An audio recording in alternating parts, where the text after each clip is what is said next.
Hi hello welcome to Telugu one. నేను మీ anchor Sarath. ఇండస్ట్రీలో చాలా ఫీల్డ్స్ ఉంటాయి, చాలా క్రాఫ్ట్స్ ఉంటాయి.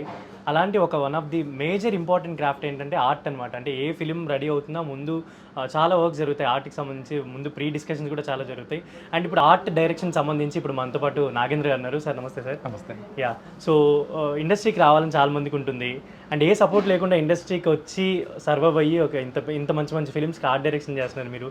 అసలు ఈ కంగ్రాచులేషన్స్ టు యూ. అంటే I have seen your journeys, అంటే ప్రీవియస్ చేసిన వర్క్స్ కానీ ఇవన్నీ. సో ఇప్పుడు ఎలా అనిపిస్తుంది? తండేల్ మూవీతో ఐ థింక్ Feb 7th థియేటర్స్లోకి రాబోతున్నారు. సో ఒకసారి చెప్తారా మీ జర్నీ గురించి కానీ? చాలా హ్యాపీ అండి. హ్యాపీతో పాటు ఎక్కువ రెస్పాన్సిబిలిటీ అయింది. అంటే మనకి ప్రీవియస్ హనుమాన్, విరూపాక్ష సక్సెస్ అయిన తర్వాత నా నుంచి ఎక్స్పెక్ట్ చేసేది కూడా అంటే ఒక చూసే విధానం మారుతుంది కదా, ఒక రెస్పెక్ట్. ఆ రెస్పెక్ట్ వచ్చినప్పుడు ఏంటంటే మనకి రెస్పాన్సిబిలిటీ ఎక్కువ వద్దండి. అంటే అంత ఎక్కువ రెస్పెక్ట్ ఇస్తున్నారంటే ఇంకా ఎక్కువ వర్క్ చేయాలి అనేది ఆ బాధ్యత పెరిగి ఈ సినిమాకి ఆ బాధ్యత పెరిగిన వెంటనే మనకు ఒక మంచి సినిమా రావడం. అంటే ఫస్ట్ మనం ఎంత వర్క్ చేయాలన్నా దానికి ఒక మంచి సినిమా రావాలి, అవకాశం. అలాగా నాకు దాని తర్వాత వచ్చిన ఒక మంచి స్క్రిప్ట్ అనమాట అండి. చందు గారు నాకు ఈ స్క్రిప్ట్ చెప్పిన వెంటనే నేను బాగా ఎగ్జైట్ అయ్యి ఆటోమేటిక్గా ఒక కనెక్ట్ అయిపోయి, అంటే మనకి ఎప్పుడైతే కథ బాగా కనెక్ట్ అయిపోతామో మనకు వర్క్ కూడా చాలా ఈజీ అయిపోద్ది. అది జరిగిందనమాట ఈ కథలో. యా, సో నేను చూశాను సార్, చాలా ఈగర్గా వెయిట్ చేస్తున్నాను అసలు ఈ సినిమా గురించి చాలా పర్టికులర్గా. ఎందుకంటే మేము ఫ్యూ ఇంటర్వ్యూస్ చేయడానికి ఆఫీస్కి వెళ్ళినప్పుడు, అక్కడ ప్రెస్ మీట్స్కి వెళ్ళినప్పుడు కానీ కొన్ని సెట్ ప్రాపర్టీస్ చూసాను నేను. బోట్ ఒకటి, జైల్ జైల్ ప్రాపర్టీ కూడా నేను చూశాను. చాలా డీటెయిల్డ్గా ఎలా అనేది స్టోరీ మీరు ఎంత ఇన్వాల్వ్ అయినది మనకు ఆ సెట్ చూసి నేను చూసి పర్టికులర్ ఎంతమంది చూసారు లేదో నాకు తెలియదు. ఆ జైల్ది మాత్రం నేను చూసాను సెట్ ఎలా ఉంది ఏంటి అనేది. టెరిఫిక్. అంటే మనకు ఒక ఫిలిం ఎలా ఉండబోతుంది అనేది ఫస్ట్ విజువలైజ్ చేసేది ఒక డైరెక్టర్, ఆర్ట్ డైరెక్టర్, ఇంకా మూవీ టీమ్ ఎవరైతే వర్క్ చేస్తున్నారో వీళ్ళు. సో మీరు అంటే త్రూఅవుట్ ఫస్ట్ మూవీ స్టోరీ విన్నప్పటి నుంచి ఇప్పటి వరకు ఎలా ఉంది సార్? అంటే వర్కింగ్ కానీ ఇదంతా ప్రాసెస్ ఎలా ఉంది? అదే స్టోరీ ఆటోమేటిక్గా ఇందాక మీరు చెప్పినట్టు ఏంటంటే మనకు స్టోరీ నచ్చడం వల్ల అది దాంట్లో మనల్ని ఎక్కువ ఇన్వాల్వ్ చేసేసండి. ఇంకోటి అంటే ఈ కథ విన్న వెంటనే మనకు ఒక పాకిస్తాన్ బ్యాక్గ్రౌండ్ స్టోరీ ఉంది కదండి. పాకిస్తాన్ బ్యాక్గ్రౌండ్ ఉన్నప్పుడు కంపల్సరీ మనం క్రియేట్ చేయాలి. అది రియలిస్టిక్గా ఉండాలి, కథకు సపోర్ట్ చేయాలి. దాని మీద మనకు ఒక ఇంట్రెస్ట్. మనం ఇదివరకు చేసిన వర్క్కి కొత్త వర్క్ వచ్చింది అనుకోండి, మనకు కొంచెం చాలా ఎగ్జైటింగ్గా ఉంటుంది అన్నమాట. నేను ఇదివరకు కూడా లవ్ స్టోరీస్ ఏమి చేయలేదు కాబట్టి మనకు తెలియకుండా ఒక కొత్త ఎక్స్పీరియన్స్ అనమాట. దాని మీద ఆ పాకిస్తాన్ కోర్ ఏదైతే ఉందో, మన జైలు ఏదైతే ఉందో, ఆ జైలు మనం ఒరిజినల్ లొకేషన్కి వెళ్ళి చూడలేము. కాబట్టి ఇందులో ఎవరైతే ఆ క్యారెక్టర్స్ ఉన్నారో, మీకు మన హీరో క్యారెక్టర్ ఎవరైతే రియల్ క్యారెక్టర్ ఉన్నారో వాళ్ళ దగ్గరికి మేము స్టార్టింగ్లో వెళ్ళామండి. అంటే నాగ చైతన్య గారు, బనీవాస్ గారు, చందు గారు, మీ అందరం వెళ్ళి కలవడం జరిగింది. ఒక ఊరికి వెళ్ళినట్టున్నారు. అప్పుడు నన్ను కూడా తీసుకెళ్ళారనమాట. బనీవాస్ గారు ఎందుకు నన్ను తీసుకెళ్తున్నారు అనే దాని మీద అడిగితే, లేదు ఈ సినిమాని చాలా స్పెషల్గా చూస్తున్నారు, అన్నీ మనం రీసెర్చ్ చేసి ప్రాపర్గా అక్కడ ఎలా ఉంటుందో వాళ్ళని ఒక చిన్న స్టడీ చేయడానికి ఒక హెల్ప్ అవుద్ది అని చెప్పి తీసుకెళ్ళారనమాట. అక్కడ తీసుకెళ్ళినప్పుడు ఏమవుద్దంటే హీరో గారు అతనితో ఇంట్రాక్షన్ జరిగిందండి. అంటే అక్కడ ఎలా నువ్వు ప్రాబ్లం ఫేస్ చేసావు, నువ్వు పాకిస్తాన్ జైల్లో ఉన్నప్పుడు ఎలా ఫీల్ అయ్యావు, బయటికి వస్తావు అనుకున్నావా, ఇలా అన్ని అడుగుతున్నప్పుడు అతను చెప్పిన ఎక్స్పీరియన్స్ ఏదైతే చెప్తున్నప్పుడు నాకు ఆటోమేటిక్గా తెలియకుండానే ఒక బ్యాక్గ్రౌండ్ విజువల్స్ నాకు కనిపిస్తున్నాయి. మనం ఎవరైనా ఒక స్టోరీ చాలా ఇంట్రెస్టింగ్గా ఉన్నప్పుడు ఏమవుతుందంటే వాళ్ళు చెప్పిన విషయంతో పాటు వెనకాల ఒక విజువల్స్ కూడా మనకు కనిపిస్తుంటాయి. ఆ ప్లేస్ ఇలా ఉంటుంది, ఇలా ఉంటుంది, ఇలా ఉంటుంది, డిజైన్ చేయాలి అని. అక్కడే మనకు డిజైన్ ఫామ్ అవుతుందండి. అంటే అవే మీకు సోల్స్ ఉంటాయి అనమాట. అలాంటి డిజైన్లో ఏదో జైలు కావాలంటే జైలు వేసామనుకోండి, అది ఫిట్ అవ్వదు స్క్రిప్ట్కి. అక్కడ అతనితో కలవడం అనే దానివల్ల కొంత అది లీడ్ దొరికిందండి మనకి. దాని తర్వాత నేను పర్సనల్గా మళ్ళీ వెళ్ళాను అతని దగ్గరికి. అతను గుజరాత్ వీరావల్లో ఉన్నప్పుడు ఒకసారి వెళ్ళామండి. లొకేషన్ రిక్కీకి వెళ్ళినప్పుడు అతను నేను కలిసినప్పుడు నేను ఇంటర్నెట్లో కొన్ని పిక్స్ అన్ని తీసి పాకిస్తాన్ సింధు జైలు ఎలా ఉంటుంది అంటే ఆల్మోస్ట్ దాన్ని బయట అవుట్ సైడ్ ఇమేజెసే ఉన్నాయి, ఇన్సైడ్ ఇమేజెస్ మన దగ్గర లేవు. కానీ కొన్ని నేను అనుకున్న రిఫరెన్స్ వేరే అన్ని చూపించి నువ్వున్న జైలు ఇలాగే ఉంటుందా, మీరు ఇలాంటి ప్లేస్లో ఉన్నారా, డీటెయిలింగ్ పర్ఫెక్షన్ కోసం, క్యాంటీన్ ఎలా ఉంటుంది, మీరున్న బ్యారక్ ఎలా ఉంటుంది, జైలర్ రూమ్ ఎలా ఉంటుంది, ఇవన్నీ అతనితో కొంచెం మాట్లాడడం వల్ల అతను కొన్ని చెప్పడము, మన సినిమాకి కావాల్సిన కొంత మనం యాడ్ ఆన్ చేయడము, మళ్ళీ ఒరిజినల్ కూడా వెళ్ళలేం కాబట్టి బట్ అతని త్రూ నేను కన్ఫర్మ్ చేసుకున్నానండి. మనం రైట్ వెళ్తున్నాం రాంగ్ వెళ్తున్నాం అనే దాంట్లో అది కూడా బాగా హెల్ప్ అయింది. ఇలా స్టెప్ బై స్టెప్ చేసుకుంటూ వెళ్ళడం అనేది ఒక ప్రాపర్ వర్క్ అండి మెయిన్. అది స్క్రీన్ మీద చాలా తెలియని ఒక మ్యాజిక్ క్రియేట్ చేస్తుంది అనమాట. మీ పరంగా చూసుకుంటే ఇప్పుడు తండేల్ సినిమాకి అసలు ఎన్ని సెట్స్ ఉన్నాయి ఏంటి, అసలు ఎంత ఆర్ట్ వర్క్ జరిగింది చెప్తారా సార్? అంటే మీరు ఎన్ని డేస్ వర్క్ చేశారు, ఎలా? అదండి కంప్లీట్ సినిమా అంతా మీకు ఇప్పుడు ఎనీ మూవీ అంతా ప్రొడక్షన్ డిజైనింగ్ ఆర్ట్ వర్క్ అనేది మస్ట్ అండి, మేజర్. అవును. ఎందుకంటే ఆ థియేటర్ ఎక్స్పీరియన్స్ కావాలి అంటే మీకు కంపల్సరీ లైటింగ్ ప్యాటర్న్ కోసం కావచ్చు, కలర్ ప్యాలెట్ ఇవన్నీ ప్రాపర్గా ఉండాలి అంటే కంప్లీట్ సెట్ వేయాలి అని. రియల్ లొకేషన్లో కూడా సెట్ ఉంటుంది, మొత్తం కంప్లీట్గా అందులో ఫిషర్మ్యాన్ బ్యాక్గ్రౌండ్ కూడా ఉంది కాబట్టి అవునవును చాలా న్యాచురల్ గా తీసుకురావాలి. ఇదేంటి కెన్నీ బీచ్ అని మన కర్ణాటక దగ్గర ఒక ఫిషర్మెన్ కమ్యూనిటీ సెట్ మొత్తం బిల్డ్ చేసామండి. ఓకే. ఆ లొకేషన్ బాగా ఫస్ట్ హాఫ్ అంతా మీకు ఫస్ట్ హాఫ్ సెకండ్ హాఫ్ అంతా చాలా ఎక్కువ మేజర్ రోల్ ప్లే చేస్తుంది అక్కడే. తర్వాత పాకిస్తాన్ జైలు కూడా మనకి అంటే ఒక లవ్ స్టోరీకి ఒక ప్రమాదం అంచు అంటారు చూడండి, అలాగా ఇది ఒక పాకిస్తానీ జైలు అనేది ఒక డేంజర్ జోన్ అనమాట. జనరల్గా మన ఇండియన్స్కి పాకిస్తాన్ అనే పేరన్నా ఒక చిన్న ఇది ఉంటుంది చూడండి, అది స్క్రీన్ మీద కూడా రావాలి అంటే ఆ టెక్చర్ ఏదైతే ఉందో ఆర్కిటెక్చర్ కావచ్చు అవన్నీ కూడా సపోర్ట్ చేయాలని దాని తగ్గట్టుగా డిజైన్ చేయడం జరిగిందండి. అలా ప్రతిదీ మీకు డిజైన్ చేసుకుంటూ వెళ్ళిందండి. విజువల్లీ అంటే మేము థియేటర్స్లో ఒక మంచి ఆర్ట్ వర్క్ అయితే చూడబోతున్నాం అని అయితే నాకు అనిపిస్తుంది. బట్ తెలియదండి ఎక్కడ ఆర్ట్ వర్క్ లాగా ఇది సెట్ చేశారని తెలియకుండా ఉంటుంది న్యాచురల్గా. అండ్ మీ టీం అంటే ఇప్పుడు జనరల్లీ ఒక సినిమా అంటే మనం షూటింగ్ లొకేషన్స్కి వెళ్తే కానీ మీరు ఎంత కష్టపడతారని తెలియదు. జనరల్లీ మీ టీం కానీ ఎవరైనా కానీ చిన్న ఒక బొమ్మ చేయాలన్నా అది థర్మాకోల్తో చేసినా దేంతో చేసినా కానీ చాలా డేస్ ఆఫ్ హార్డ్ వర్క్ ఉంటుంది. సో మీ టీం అంతా ఎలా పనిచేసింది సార్ దీనికి? టీం చాలా హార్డ్ వర్క్ చేశారండి. నేను చెప్పాలంటే నాతో కంపేర్ చేస్తే టీం చాలా హార్డ్ వర్క్ అనమాట. ఎందుకంటే దీనిలో టీం హార్డ్ వర్క్ ఎక్కడ ఉంటుంది అంటే మీకు సీ మీద ఒక బోర్డ్ సెట్ చేసామండి. సీ మీద బోర్డ్ సెట్ అంటే సీ మీద చేయాల్సిన వర్క్కి బోర్డ్ సెట్ వేసి మనం సెట్లో చేసాం. అంటే ఒక వాటర్ బాడీ క్రియేట్ చేసి వాటర్ ఫోర్స్ కొట్టాలి, అంటే ఒక పెద్ద స్టామ్ సీక్వెన్స్ ఉంటుంది అనమాట. స్టామ్ సీక్వెన్స్ని క్రియేట్ చేయడం కోసం ఎంటైర్ టీం అంతా కష్టపడుద్దండి. ప్రొడక్షన్ హౌస్ దానికి బాగా ఎక్స్పెన్సివ్ అండి అది. అలాగే సీ మీద కూడా వెళ్ళి చేసినప్పుడు చాలా రిస్క్ ఫేస్ చేశారు. సీ మీద కూడా మీకు చాలా మూమెంట్ ఉంటుందండి, ఎంత అక్కడే వర్క్ చేయాలి, అక్కడే కెమెరా ఉంటుంది, అక్కడే బ్యాక్గ్రౌండ్ ఉంటుంది, అన్నీ ఉంటాయి కాబట్టి. సో ఇప్పుడు సీలో బోట్ ఎపిసోడ్స్ కూడా ఉన్నాయి, కొన్ని ఉన్నాయి సినిమాలు. సీ మీద చేసాం. యాక్షన్ సంబంధించిన ఎపిసోడ్ ఏదైతే అది అన్నీ సెట్ చేసి మనం చేసామండి. సో యాక్చువల్లీ నేను ఆ బోట్ కూడా చూసాను, అది మీరు చేసిన బోటే కదా, రిప్రజెంటేషన్ ఉంది. యా, అండ్ మూవీ పరంగా చూసుకుంటే తండేల్ సినిమా లైక్ నాగ చైతన్య గారు, అల్లు అరవింద్ గారు అండ్ బన్నీవాస్ గారు, it's like prestigious project for Naga Chaitanya also. ఎందుకంటే అక్కినేని ఫ్యామిలీ ఫ్యాన్స్ ఎవరైతే ఉన్నారో వాళ్ళు ఈగర్గా వెయిట్ చేస్తున్నారు నాగ చైతన్య గారికి ఒక మంచి హిట్ రావాలి, ఒక మంచి బ్లాక్ బస్టర్ సినిమా రావాలి అని. సో తండేల్ సినిమా అనేది స్టార్ట్ అయిన ఎప్పుడైతే ఒక డిస్కషన్ స్టార్ట్ అయ్యి చందు మొండేటి వర్క్ అంతా స్టార్ట్ అయిందని అప్పటి నుంచి ఒక మంచి పాజిటివ్ బజ్ ఉంది తండేల్ సినిమాకి. వెయిట్ చేస్తున్నారు. ఇప్పుడు వచ్చిన సాంగ్స్ అన్ని డిఎస్పీ అయితే కుమ్మేశారు ఆల్రెడీ. చాలా న్యాచురల్గా ఉన్నాయి సాంగ్స్. సాయి పల్లవి డాన్స్ కానీ ఇవంతా చాలా కుదిరింది, అంతా సెట్ అయిపోయింది. సో ఒక ప్రెస్టీజియస్ ప్రాజెక్ట్, ఒక మనం అది అమౌంట్ ఎంత అని చెప్పలేము, ఒక మంచి హై బడ్జెట్ స్కేల్లో చేస్తున్న ఫిలిం కదా. ఎలా ఉండేది సార్ వర్కింగ్? ఇప్పుడు నాగ చైతన్య గారు కానీ వీళ్ళంతా ఎలా వర్క్ చేశారు అసలు సినిమాకి పర్టికులర్గా? అదండి ఈ సినిమాకి అంటే నాకు స్క్రిప్ట్ నచ్చి చేసి నేను ప్రాజెక్ట్లోకి ఎంటర్ అయింది ఒక పార్ట్ అయితే. బట్ ఎక్కడైనా సరే మనకు ఆపోజిట్ పర్సన్స్ వాళ్ళు పెట్టే ఎఫర్ట్ ఉంటుంది చూడండి, అది మనతో ఇంకా ఎక్కువ వర్క్ చేస్తుంది అనమాట. అలాగా డే వన్ నుంచి ఏంటంటే చందు గారు స్క్రిప్ట్ చెప్పినప్పుడు ఆయన ఎగ్జైట్మెంట్ ఉందన్నమాట. ఇది చాలా పెద్ద స్పాన్ ఉన్న సినిమా, చాలా పెద్ద హిట్ కొట్టే సినిమా, ఆడియన్స్ బాగా ఇష్టపడే సినిమా అని ఆయన పాయింట్ ఆఫ్ వ్యూలో నాకు కనిపిస్తుంది అనమాట. చాలా గొప్పగా చూస్తున్నాడు ఆయన సినిమాని. తర్వాత ఇప్పుడు గీతా ఆర్ట్స్ అనగానే చాలా పెద్ద పెద్ద మూవీస్ చేశారు, చాలా పెద్ద హిట్స్ చేశారు, ఇది వాళ్ళకు రెగ్యులర్ అని మనం అనుకుంటాం. కానీ నేను దీంట్లో అరవింద్ గారు కూడా స్పెషల్గా ఎవ్రీ మీటింగ్కు అందరినీ కూర్చోబెట్టి నేను ఇలా చూస్తున్నాను సినిమాని, ఇది ఏం చేస్తున్నారని అడగడం కానీ, తర్వాత బన్నీవాస్ గారు అంటే వాళ్ళు ప్రతి స్టెప్పులో కూడా మనలో ఇంకా ఎక్కువ అవుట్పుట్ ఇంకా చేయాలి, ఇంకా ఏదో చేయాలి, దీన్ని ఏదో మనం ఒక సెట్ వేసి వదిలేసి వెళ్ళిపోకూడదు అని నేను ఈ మూవీకి ఎవ్రీ డే అండి లొకేషన్లో ఉన్నానమాట. ఎవ్రీ ఫ్రేము దగ్గరుండి చూసుకునే విధంగా చేయడానికి కారణం ఏంటంటే మిగతా వాళ్ళ ఇన్వాల్వ్మెంట్ అండి, ఎఫర్ట్స్ కానీ. ఆ ఇన్వాల్వ్మెంట్ అంటే డబ్బు పెట్టడం అనేది అది ఎలాగో పెడతారు ఒక పెద్ద ప్రాజెక్ట్ కాబట్టి, కానీ డబ్బుతో పాటు ఎవ్రీ డే ఏం జరుగుతుంది, ఎవ్రీ షెడ్యూల్కి ఒక మీటింగ్, బోర్డ్ సీక్వెన్స్ చేస్తున్నామంటే ఒక మీటింగ్, ఆ మీటింగ్లో బోర్డ్స్ అన్నీ పెట్టి ఇది ఇక్కడ ఇన్ని బోర్డ్స్ ఉంటాయి, ఇక్కడ ఇన్ని బోర్డ్స్ ఉన్నాయి ఎక్స్ప్లెయిన్ చేయడం. తర్వాత సాంగ్ వేస్తున్నామండి, శివుడి సాంగ్, నమశివాయ సాంగ్ ఉంది. ఆ సాంగ్ సంబంధించి ఏం చేస్తున్నాం దానికి ఒక మీటింగు.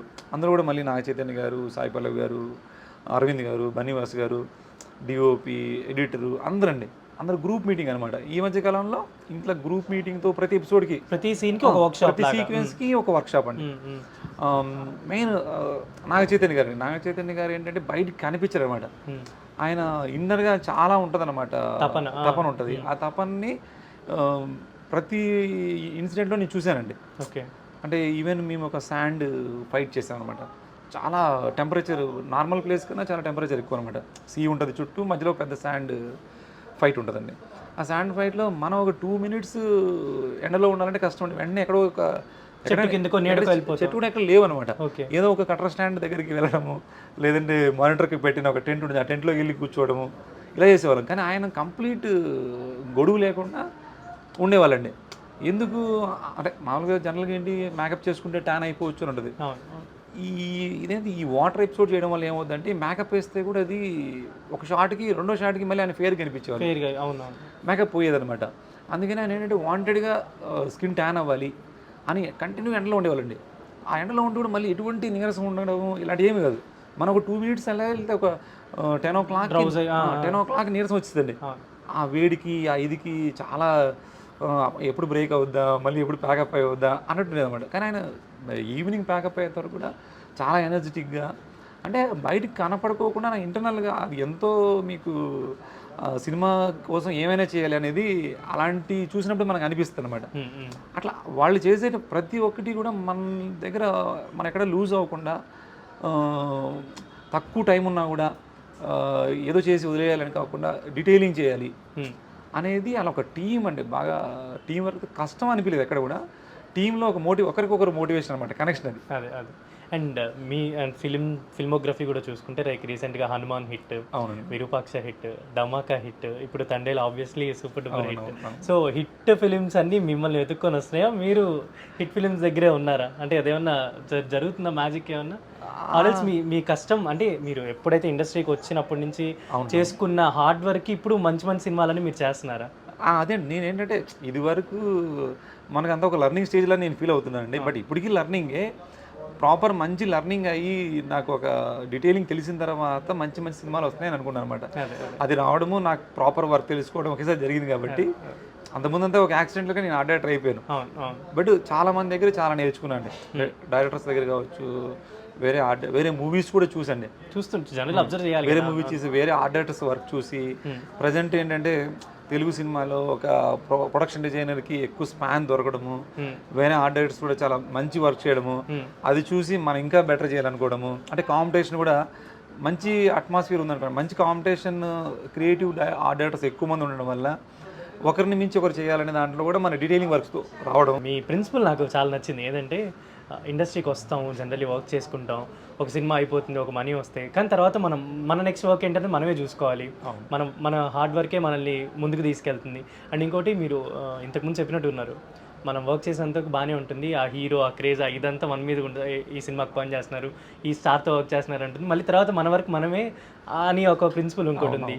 తర్వాత అదేదో చెప్పారు సార్, ఏదంటే మన ఫ్యామిలీ, అంటే ఇప్పుడు మనం ఎంత ఎర్న్ చేస్తున్నామో నెక్స్ట్ ఫర్దర్ జనరేషన్స్ మనల్ని తిట్టుకోకుండా మనం ఒక సంపాదించుకోవాలి, వాళ్ళకి ఒక ఆస్తి క్రియేట్ చేయాలని చెప్పి మీరు ఈ ఆర్ట్ డైరెక్టర్ యూనియన్కి ప్రెసిడెంట్గా ఉన్నప్పుడు స్థలం కొంది కానీ ఇట్స్ లైక్ ఇలాంటి థింగ్స్. అంటే ఇంత పాజిటివిటీ ఉంటుందా జనాలు? జనరల్ ఏంటంటే ఇప్పుడు మీరు ఒక సినిమాకి వర్క్ చేశారు, మీకు డబ్బులు వచ్చింది, తీసుకొని వెళ్ళిపోవచ్చు, మీ ఆస్తులు మీరు సంపాదించుకోవచ్చు, మీ మనీ మీరు ఎర్న్ చేసుకోవచ్చు. అలా కాకుండా ఒక ప్రెసిడెంట్గా చేసినప్పుడు అందరూ నాతో పాటు వర్క్ చేసేవాళ్ళు, నా కింద వర్క్ చేసేవాళ్ళు, కానీ అందరూ వాళ్ళు ఎదగాలి, వాళ్ళు ఒక మంచి స్టేజ్కి రావాలని ఆ థాట్ ఏంటి సార్? అంటే ఇది ఎలా వచ్చింది మీకు? అంటే తెలియదండి, మరి ఎలా వచ్చింది తెలియదు. నాకు సినిమా అనేది ఒక రెస్పెక్ట్ అనమాట అండి. ఒక సినిమా అనేది ఏంటంటే జనరల్గా మీకు ఏ జాబ్లో అయినా సరే మనం వాళ్ళు ఒక వర్క్ ఇస్తారు, మనం ఒక వర్క్ చేస్తాము, డబ్బులు ఇస్తారండి. బట్ ఇందులో ఏంటంటే మనకు లర్నింగ్ ఉంటుందండి, మనకు డబ్బులు ఇస్తారు మళ్ళీ ప్రొడ్యూసర్. ఇప్పుడు నా ఐడియాకి ఒక 1 crore పెట్టి సెట్ చేయాలండి, అది నేను ఇండివిజువల్గా చేసుకోలేను. అంటే నేను డిజైన్ చేయగలిగిన ఆ డిజైన్ ఇంప్లిమెంట్ చేయాలి దానికి ఒక ఇన్వెస్ట్మెంట్ కావాలి. ఆ ఇన్వెస్ట్మెంట్ అనేది ప్రొడ్యూసర్ పెడుతున్నారండి, బట్ మళ్ళీ నాకు డబ్బులు ఇస్తున్నారు. కాబట్టి దాన్ని మనం చాలా జాగ్రత్తగా వాడుకోవాలి. వాళ్ళు పెట్టే ప్రతి రూపాయిని నేను నా క్రియేటివిటీని ప్రాపర్గా చూపించుకోవాలి. అనే దాని మీద నేను డే 1 నుంచి చేయడం అంటే ఈ క్రాఫ్ట్లో అది ఎక్కువ ఇంపార్టెంట్. ఎందుకంటే అన్ని క్రాఫ్ట్లు డిఫరెంట్గా ఉంటాయండి. ఇదేంటంటే బడ్జెట్తో కూడుకున్న క్రాఫ్ట్. అవునవును. అవును. వాళ్ళు ఎంత బడ్జెట్ ఇస్తారో మీరు అంత చేయగలుగుతారు. మనకు ప్రతి ఐడియా మీద డబ్బులు ఖర్చు అవుతుంటాయి. అవును. నాకు థాట్ వచ్చింది, ఇది పెడదామంటే దానికి డబ్బులు కావాలండి, ఇది సెట్ వేద్దామంటే దానికి డబ్బులు కావాలి.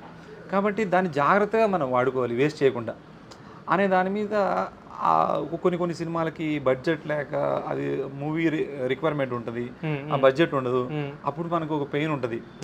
అంటే సీన్ రిక్వైర్మెంట్ ఉంది, సినిమా ఇది హిట్ సినిమా ఉంది, ఈ హిట్ సినిమాలో నా పార్ట్ సెట్ వర్క్ పరంగా బాగోలేకపోతే సినిమా ఎలాగో హిట్ అవుద్ది. ఒక్కోసారి మీకు కొన్ని సినిమాలు ఆర్ట్ వర్క్ బాగలేకపోయినా సినిమా హిట్ అయిపోతాయి.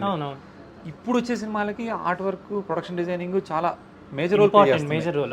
ఎందుకంటే ఆడియన్స్లో ఒక క్వాలిటీ మూవీ చూడాలి, వాళ్ళకి థియేటర్ ఎక్స్పీరియన్స్ కావాలని కోరుకున్నారు. కాబట్టి మాలాంటి వాళ్ళకి స్పేస్ ఎక్కువ దొరుకుతుంది. ఇంతకుముందు ఆ బడ్జెట్ లేని సినిమాలన్నిటికీ స్ట్రగుల్ పడుతూ చేయడం వల్ల, ఆ పెయిన్ తెలియడం వల్ల ఇప్పుడు ఒక మంచి అవకాశం వచ్చింది. డబ్బులు పెట్టే ప్రొడ్యూసర్స్ ఉన్నారు, దాన్ని ఆదరించే ఆడియన్స్ ఉన్నారు, మంచి స్క్రిప్ట్స్ వస్తున్నాయి. కాబట్టి మనం దాన్ని నాకు ఈజీ అయిందనమాట. దాన్ని జాగ్రత్తగా వాడుకుంటూ మంచి క్వాలిటీ ఇవ్వడం కుదిరింది. కాబట్టి ఆ పెయిన్ తెలుసు. కాబట్టి చాలామంది ఇప్పుడు ఆర్ట్లో కూడా ప్రతి ఇండస్ట్రీలో అన్ని క్రాఫ్ట్లో చాలామంది వస్తారండి. కానీ కొంతమంది సక్సెస్ అవుతారు, కొంతమంది సక్సెస్ అవుతామని వెయిట్ చేస్తూనే లైఫ్ అంతా అయిపోతుంది. కాబట్టి వాళ్ళకు కూడా ఒక సపోర్ట్ కావాలి. ఇండస్ట్రీకి వెళ్ళి చాలామంది ఏంటంటే ఇండస్ట్రీకి వెళ్ళిన వాళ్ళ ఫ్యామిలీస్ ఏమంటుంటారంటే మీకు వద్దని చెప్పేవాళ్ళు ఎక్కువ ఉంటారు. అది ఎక్కడో దగ్గర మనం పడిపోతే మేము చెప్పాము అనే వాళ్ళు ఎక్కువ ఉంటారండి. మీరు చెప్తే నువ్వు వెళ్ళలేదంటారు. వాళ్ళు అంటారేమో అనే భయంతో కూడా కొంతమంది ఫెయిల్యూర్ని చెప్పుకోరండి. చెప్తే మళ్ళీ వెనక్కి వచ్చేయమంటారని చెప్పేసి ఎంత ప్రాబ్లమ్స్ అయినా ఫేస్ చేస్తూనే ఉంటారు. అది కూడా నేను కూడా ఫేస్ చేశాను. మనం ఎక్కడైనా చిన్న ప్రాబ్లం చెప్పామనుకోండి, నేను ముందే చెప్పానా వచ్చేసి కదా ఎడికి అంటారండి.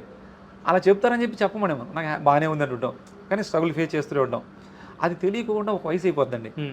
తర్వాత చాలామంది మ్యారేజ్ చేసుకోకుండా నీ సక్సెస్ అయితే మ్యారేజ్ చేసుకుందాం అని చెప్పి ఆ మ్యారేజ్ కూడా మిస్ అవుతారు, డిలే చేస్తారు. ఒక ఏజ్ వచ్చిన తర్వాత మ్యారేజ్ చేసుకోవాలన్నా కుదరదు. తెలియకుండా స్పాయిల్ అయిన లైఫ్స్ నేను చాలామంది చూశానండి. ఎందుకంటే అందరికీ 100% ఇది ఆ గోల్ రీచ్ అవ్వడం చాలా కష్టం, చాలా హార్డ్ వర్క్తో. అంటే అంతమందికి స్పేస్ ఉండదు. మీకు 10 మందే కావాలి, 100 మంది వచ్చినప్పుడు 90 మంది ఆటోమేటిక్గా డ్రాప్ అవ్వాలి, లేదంటే ఇంకో క్రాఫ్ట్లోకి వెళ్ళాలి. కాబట్టి ఆ ఇండస్ట్రీకి అంత ఇష్టపడి నమ్ముకొని వచ్చిన వాళ్ళకి ఎండ్ ఆఫ్ ది డే ఏమి లేకుండా వాళ్ళు వెళ్ళిపోకూడదు అని నేను ఒక ప్రెసిడెంట్గా ఉన్నప్పుడు మా అసోసియేషన్ పరంగా ఏదో ఒకటి చేయాలి. బట్ రేపు వాళ్ళ పిల్లలు మా నాన్న ఏమి చేయలేకపోయాడు, ఇవ్వలేకపోయాడు, నేను ఈ వేరే వాళ్ళ ఇంట్లో పుడితే నాకు బాగుండేది లైఫ్ అనేది ఒకటి ఉంటుంది చూడండి. అది పేరెంట్స్ మీద ఒక రెస్పెక్ట్ రావాలంటే ఏదో మనం ఒక ల్యాండ్ కొని ఇచ్చామనుకోండి, ఈ ల్యాండ్ మా నాన్నకి ఆర్ట్ డైరెక్టర్ అసోసియేషన్ వాళ్ళు ఇచ్చారు అంటే, ఆర్ట్ డైరెక్టర్ అసోసియేషన్ వాళ్ళు ఎందుకు ఇచ్చారంటే మా నాన్న ఇదివరకు ఆర్ట్ డైరెక్టర్ అప్పుడు ఉండండి ఆయన వర్క్ తెలుస్తుంది. అప్పటి వరకు వాళ్ళ అబ్బాయి పెద్ద అయిన తర్వాత అతను ఏదో జాబ్లోకి వెళ్ళిపోయింటారు, ఈ ఆర్ట్ డైరెక్టర్ సక్సెస్ అవ్వలేక. అప్పుడు ఆర్ట్ డైరెక్టర్గా ఇదివరకు చేశాడనే విషయం తెలియదు. ఈ ల్యాండ్ ఎలా వచ్చిందంటే ఆర్ట్ డైరెక్టర్ మీద వచ్చింది. ఆర్ట్ డైరెక్టర్ ఎందుకు వచ్చిందంటే ఇది ఆర్ట్ డైరెక్టర్ చేశాడు, మా నాన్న సినిమా ఫీల్డ్ పనిచేశారు కాబట్టి ల్యాండ్ ఇచ్చారు అని ఆ ఇంట్లో అతను ఉండొచ్చండి ఆ పిల్లాడు. అదొక మెమరీలా ఉంటుంది, వాళ్ళకి ఒక రెస్పెక్ట్ పెరుగుతుంది, ఫాదర్కి గుర్తుపెట్టుకునేలా ఉంటుంది. వెరీ నైస్ ఐడియా సార్, అది అనే దాని మంచిగా అనిపించి అందుకే మెన్షన్ చేద్దాం అనుకున్నాను. ఆ ఐడియాతో ఎప్పటి నుంచో నేను ఒక 7 years చేశాను ప్రెసిడెంట్గా. నేను ప్రెసిడెంట్ అయిన స్టార్టింగ్లోనే మొదలు పెడితే అది అవ్వలేదన్నమాట. అలా ఒక 7 years తర్వాత అది జరిగిందనమాట. సో ఇప్పుడు మీ వర్క్ పరంగా మీరు అన్ని హ్యాపీ మంచి మంచి సినిమాలు చేస్తూ ఉన్నారు. మీకు అంటే ఇప్పుడు ఈ తండేల్ సినిమా గురించి టు ద ఆడియన్స్ చెప్పాలంటే ఏం చెప్తారు సార్, ఎలా ఉండబోతుంది? ఎందుకంటే మేము ఇంకా చూడలేదు, జస్ట్ గ్లిమ్సెస్, టీజర్ ట్రైలర్స్ ఇవి చూస్తాం, సాంగ్స్ చూస్తాం. పర్టికులర్లీ ఫిల్మ్ ఎలా ఉండబోతుంది అంటే మీరు ఆల్రెడీ ఆల్మోస్ట్ ఇన్వాల్వ్ అయినారు, నిన్నటి వరకు కూడా షూట్లో ఉన్నారు కాబట్టి. నేనైతే చందు గారు ఎప్పుడైతే కథ చెప్పారో అప్పుడే నేను మొత్తం సినిమా చూసేశారండి.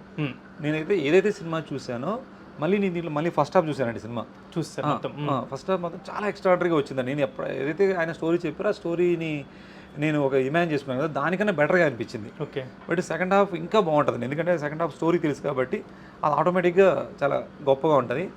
ఈ మధ్య కాలం అంటే ఒక ప్రాపర్ లవ్ స్టోరీ అనేది చాలా కాలం లేదండి మనకి తెలుగు ఇండస్ట్రీలో. కాబట్టి ఈ సినిమా చాలా అంటే జనానికి డిఫరెంట్ జానర్ సినిమాలు కావాలి. యాక్షన్ సినిమా కావాలి, థ్రిల్లర్ సినిమా కావాలి, రొమాంటిక్ సినిమా కావాలి, కమర్షియల్ సినిమా అన్నీ కావాలి. అలాగే ఒక లవ్ స్టోరీ కూడా కావాలి. రీసెంట్ డేస్లో లవ్ స్టోరీ లేదు మనకు కూడా. అన్నీ ఈ రీసెంట్ కానీ పొలిటికల్ ఇష్యూస్ అన్నీ ఒక ప్రెజర్ అన్నీ ఉంటాయి కదండి, ఆడియన్స్కి చాలా ఒక రిలీఫ్ ఉంటుందండి ఇది. చాలా ఒక ఒక లవ్ అనేది ఒక ఫ్యాంటసీ కదండి, ప్రతి ఒక్కరి లైఫ్లోనూ ఒక లవ్ స్టోరీ ఉంటుంది. ఎవరికి వాళ్ళు కనెక్ట్ చేసుకుంటారండి ఆ క్యారెక్టర్ని. ఓన్ అయిపోతారు. అమ్మాయిలు ఉన్నారనుకోండి సాయి పల్లవి గారిని ఓన్ చేసుకుంటారు, అబ్బాయిలు ఉన్నారనుకోండి నాగచైతన్య గారిని చేసుకుంటారు. కానీ వీళ్ళు ప్రాపర్ ఒక కపుల్ కూడా ప్రీవియస్ లవ్ స్టోరీ ఫిల్మ్ చేశారు. ఇది చేశారు కాబట్టి అదొక పెద్ద సక్సెస్ అయిన లవ్ స్టోరీ మూవీ. బట్ అది ఒక జానర్ అయితే ఇది కంప్లీట్, ఇది ఒక ఎమోషనల్ లవ్ స్టోరీ అనమాట అండి. స్ట్రగుల్స్ ఉంటాయి దీంట్లో, పెయిన్ ఉంటుంది. ఆ పెయిన్లో నుంచి వచ్చే లవ్ స్టోరీ అది బాగా మీకు జనానికి కనెక్ట్ అవుతుందని అనుకుంటున్నాను అండి. సో అండ్ పర్టికులర్గా మీరు లాస్ట్ టైం హనుమాన్ కానీ ధమాకా కానీ అన్ని సక్సెస్ఫుల్ ఫిల్మ్స్ చేస్తున్నారు. స్టార్స్ తోటి అంటే వర్క్ చేస్తుంటారు కాబట్టి రిలేషన్ ఎలా ఉంటుంది అంటే సినిమా యాక్టర్స్ తోటి హీరోస్ తోటి రిలేషన్ ఎలా ఉంటుంది మీకు జనరల్లీ? అంటే మీరు ఏ ఫిల్మ్కి ఆ ఫిల్మ్కి ఇంకా వేరే హీరో తోటి ట్రావెల్ అవుతుంటారు.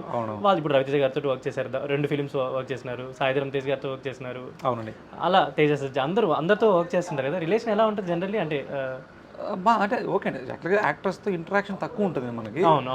బట్ వాళ్ళు మనం ఎంకరేజ్ చేసే విధానం కానీ, అంటే ఎవరైనా కూడా అండి మనకు మంచి వర్క్ చేస్తున్నాం అనుకోండి, ఆనెస్ట్ వర్క్ చేస్తే ఎంకరేజ్ చేస్తారు. అలాగే నాకు రవితేజ గారు డిస్కో రాజా చేసిన దగ్గర నుంచి నాకు చాలా ఇష్టం ఆ ఫిల్మ్ డిస్కో రాజా. విజువల్స్ అన్ని చాలా బాగుంటాయి.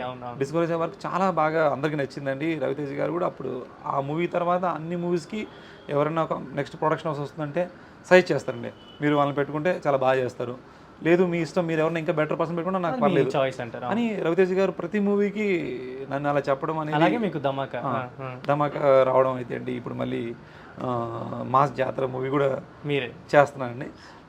అంటే ఒక ఎంకరేజ్మెంట్ అండి. అలాగే మీకు నాగ చైతన్య గారు కూడా నాగ చైతన్య గారు అంటే ఒక రెస్పెక్ట్ అండి, అందరు టెక్నీషియన్స్కి ఒక రెస్పెక్ట్ ఇస్తారు అనమాట. అంటే ఆయన కూడా ఒక స్టూడియో బ్యాక్గ్రౌండ్ నుంచి వచ్చారు. He knows how production works అనేది. మీరు అది చెప్పాను, ఆయన కూడా చెప్పాను అనమాట. మీకు శ్రీకాకుళం వెళ్ళాము ఒకసారి, మేము శ్రీకాకుళం వెళ్ళి షూట్ చేసాము, అక్కడ టెంపుల్కి వెళ్ళేది చూడండి. అప్పుడు చెప్పాను అనమాట ఆయనకి, సార్ ఇట్లా మన స్టూడియో స్టార్టింగ్ దగ్గర నుంచి స్టూడియోలో ఉన్న వర్కర్స్ అంతా కూడా శ్రీకాకుళం నుంచి వచ్చారని చెప్పాను. అవును అని ఆయన చాలా ఎమోషన్ కనెక్ట్ అయ్యారు. మనం ఒకే ఒక శ్రీకాకుళం బ్యాక్గ్రౌండ్ నుంచి మనం ఒక మూవీ చేస్తున్నాము, ఫిషర్మెన్ కమ్యూనిటీ నుంచి. బట్ అంటే మన స్టూడియో కట్టే స్టార్టింగ్లో నుంచి అండి మీకు కార్పెంటర్స్ అందరూ తెలుగు ఇండస్ట్రీలో ఉన్న శ్రీకాకుళం నుంచి వచ్చారండి. మెజారిటీ పీపుల్ ఆల్మోస్ట్ 80-90% శ్రీకాకుళం అంటారన్నమాట. చాలా హార్డ్ వర్క్ చేస్తారండి వాళ్ళు. శ్రీకాకుళం నుంచి ఉన్నవాళ్ళు ఇప్పుడు తెలంగాణలో మీకు సాహిత్యం నుంచి ఎలా వచ్చారో మీకు శ్రీకాకుళం నుంచి కూడా అలాగే అండి. వర్క్ పరంగా వాళ్ళ స్కిల్స్ బాగుంటాయి అనమాట. ఇప్పుడు మన దగ్గర చేసే కార్పెంటర్స్ అంతా కూడా శ్రీకాకుళం అనమాట.